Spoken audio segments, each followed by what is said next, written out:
Halo, assalamualaikum warahmatullahi wabarakatuh. Alhamdulillah ketemu lagi dengan saya Ria Marliana di podcast Self Healing. Ya, karena ini udah tahun 2021 ganti kali ya. Udah gak kesepian lagi kan? Kayaknya gak cocok deh jargon-jargon yang kemarin. So, podcast ini bakal ngobrolin atau belajar bareng gimana sih caranya menemukan ketenangan hidup. Ya gak? Bahwa sebenarnya bukan ditemukan sih, ketenangan itu tuh dijaga. Nah, kemarin tuh kita sempat diuji banyak banget. Terus terang di awal tahun ini baru page berapa ya? Pokoknya kemarin udah banyak banget, ada yang banjir, musibah tanah longsor, dan yang paling mengejutkan sebenarnya tentang jatuhnya pesawat Sriwijaya Air. Pasti kalian udah tahu ya, semua mata tertuju kepada peristiwa tersebut. Walaupun agak too much kalau aku bilangnya. Too much-nya kayak apa sih Mbak? Terus kita mau ngomongin selain itu juga, kita akan ngomongin tentang empati di sini. Oke, mungkin nggak semuanya bisa setuju sama saya, tapi coba dengerin suara hati yang terpendam ini. So jangan kemana-mana, I'll be back soon, insya Allah. Pengen naklukin diri sendiri atau pengen naklukin hati golongan darah B, wajib banget baca. Jangan deketin golongan darah B sebelum miliki buku Beauty in Abyss ini. Tenang aja, karena bahasanya tuh bukan yang ilmiah-ilmiah banget. Ada cerita, ada narasi, tapi nggak sepanjang novel-novel drama atau sastra. Cuman 25.000. Link pembelian terlampir nih.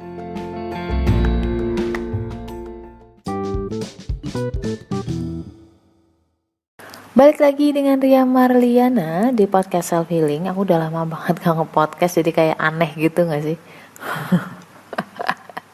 So yang baru kenal, di sini kita bakalan ngomong tentang psikologi Islam, bagaimana cara self healing ya. Sebenarnya lebih ke Islamic healing kayak gitu. Dan juga aku bakal share juga ngomong apa sih? Mau mutar-muter. Aku juga bakal share observasi kami kurang lebih 10 tahunan tentang karakter atau kepribadian atau cara berpikir seseorang berdasarkan golongan darah. Tapi ini selang-seling ya, karena kemarin minggu lalu udah ngomongin soal golongan darah, jadi sekarang kita ngomongin tentang self healing. Lebih tepatnya akan ngomongin tentang bagaimana cara melepas kepergian orang tersayang. Asik. Kok asik sih Mbak? Sorry kebiasaan soalnya. Ya jadi aku sempat miris juga ya bahwa peristiwa jatuhnya pesawat aja tuh udah bikin kita shock. Tapi lebih shock lagi ketika tahu sahabat-sahabat konten kreator di Indonesia terutama itu tuh kayak less empati gitu, kurang berempati. Jadi ada beberapa peristiwa sih, kayak yang pertama tuh nonton si bapak yang ketiga anaknya dan juga istrinya itu ikut jadi korban. Itu bapaknya tuh masih nangis sesenggukan gitu, tiba-tiba tuh kamera pada dateng dan bapaknya sampai ngomong dong, tolong kamera off. Udah gue banting lagi tuh. Banting aja Pak, banting. Kayak nggak tahu diri gitu loh, bener nggak sih? Less empati tuh kayak nggak tahu diri. Terus ada lagi yang kakaknya lagi sedih nih, lagi kalut banget, adeknya malah sempet-sempetnya bikin konten TikTok. Coba apa coba maksudnya? Terus ada juga yang bikin hoax video, entah video apa gitu, penemuan serpihan daging atau apa korban pesawat, padahal bukan. Ya Allah, miris banget gak sih? Dan yang lebih parah adalah ini ya, yang lebih parah ya, tiba-tiba ada banyak akun palsu dengan nama korban pesawat tersebut. Ya yang kira-kira lagi viral gitulah. Tujuannya apa sih sebenarnya? Ya for your information, bahwa gak munah ya, bahwa banyak follower yang bakal ngikut gitu loh, bakal banyak ngomong-ngomong apa sih, bakal naikin follower. Kalau misalkan follower naik, menurut mereka itu akan jadi patokan naiknya rating endorsement. Jadi ujung-ujungnya tentang apa sih? Cuan gitu loh. Itu sedih banget sih gue, sumpah.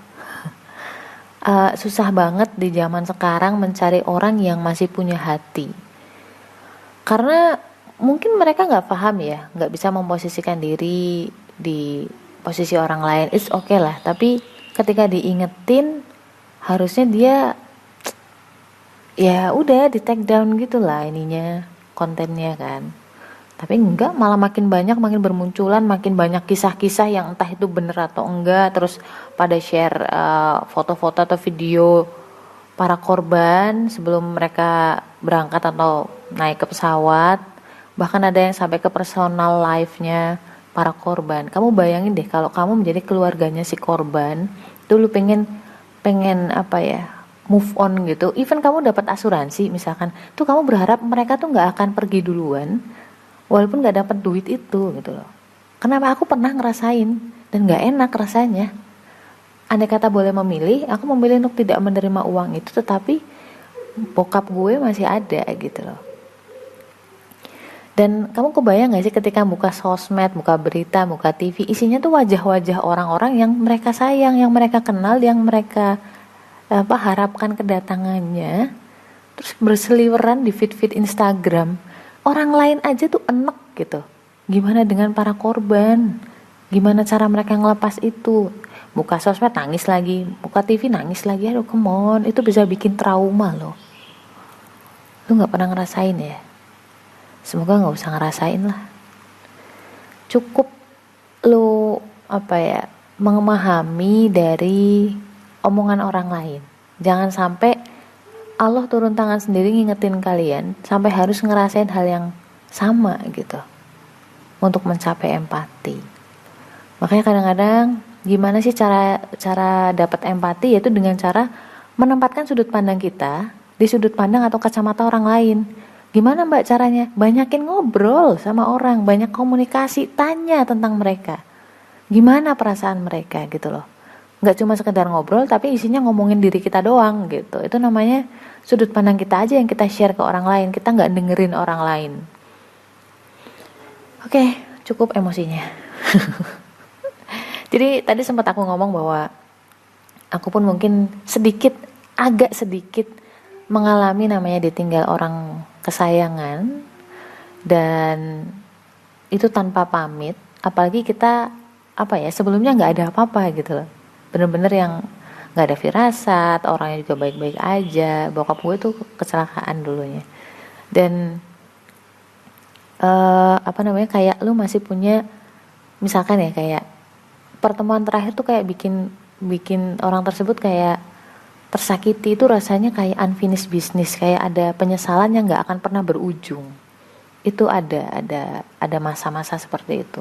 Apalagi orang-orang yang mungkin anaknya yang meninggal, istrinya dan lain sebagainya. Jadi yang di dalam tanggung jawab dia itu lebih dalam lagi karena ada rasa guilty atau rasa bersalah di situ. Itu kata penelitian sih gitu. Dan aku sih ngalamin juga. Jadi kayak ada penyesalan itu. Jadi unfinished business, unfinished business. Aku udah sempat post ini di Instagram personalku yang @riamarliana87. Kapan-kapan kalau lu punya waktu cek deh.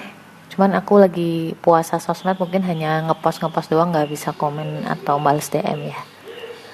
Nah itu tuh gimana caranya? Bahkan aku jujur kalau boleh ngomong, aku tuh nggak sempet melihat pemakaman bapakku karena secara sunnah kan harus disegerakan. Jadi karena saya berada di kurang lebih 10-12 jam perjalanan, so aku bilang oke, dimakamkan dulu aja, nggak apa-apa. Dan saya datang dalam kondisi yang sudah dimakamkan. Dan gimana caranya aku melepaskan itu? Memang sih cara merelakan seseorang, ya relain aja gitu kan. Gak semudah itu, Ferguson. Itu kan kalimat ya, tapi yang ngerasain kan hati. Kalau kita gak bisa memandang sudut pandang yang benar, perasaan juga gak akan membohongi diri kok. Oh, kita belum bisa merelakan dia. Salah satu kisah yang menginspirasiku waktu itu adalah saat Rasulullah sakit. Bunda Fatimah itu sedih banget kan sebagai anak karena tahu bahwa ayahnya sebentar lagi akan berpulang. Itu kan kayak gimana ya perasaannya. Ya pokoknya waktu itu akhirnya Rasulullah membisiki sesuatu ke Fatimah. Dan gak berapa lama setelah dibisikin itu kayak Fatimah itu tersenyum.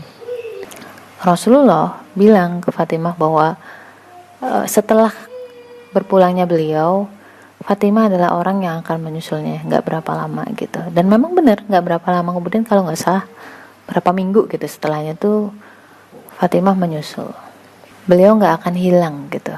Kita akan ketemu lagi. Dan itu salah satu self healing juga dari kisahnya Rasul. Aku pernah sampai mimpi gitu ya, bapakku tuh datang ke mimpi tapi dia ninggalin aku. Bahkan dia nggak berbalik nengok aku padahal aku manggil-manggil gitu. Dan itu titik balik ketika aku menganggap bahwa bapak itu hanya pergi duluan. Bukan berarti hilang, bukan berarti mati. Apalagi sebagai anak kita masih punya kontak, kita masih bisa kirim amal. Jadi kan amal jariyah itu kan salah satunya adalah amalnya anak-anak yang soleh. Ya, jadi ketika kita berbuat baik, itu juga bapak insya Allah dapat kebaikannya juga, atau orang tua kita lah ya. Jadi kayak gitu. Aku berpikir bahwa oke, bapak pergi duluan, dia masih ada, dan itu ada di alam lain. Insya Allah aku juga bakal nyusul kayak gitu. Jadi nggak ada tuh istilah kayak kehilangan gitu. Beliau nggak hilang. Beliau hanya pindah alam aja. Dan kita masih bisa untuk berkomunikasi dengan doa. Nah itu sih.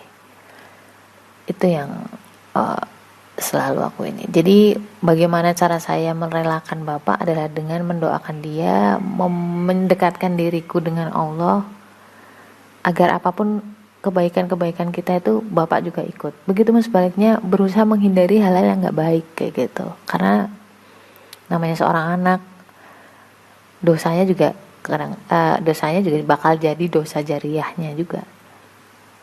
Dari situ aku mulai merelakan, mengikhlaskan bapak pergi duluan. Kira-kira kayak gitu. So, siapapun kalian saat ini sedang berduka, semoga Allah kuatkan. Dan jangan lupa doain mereka.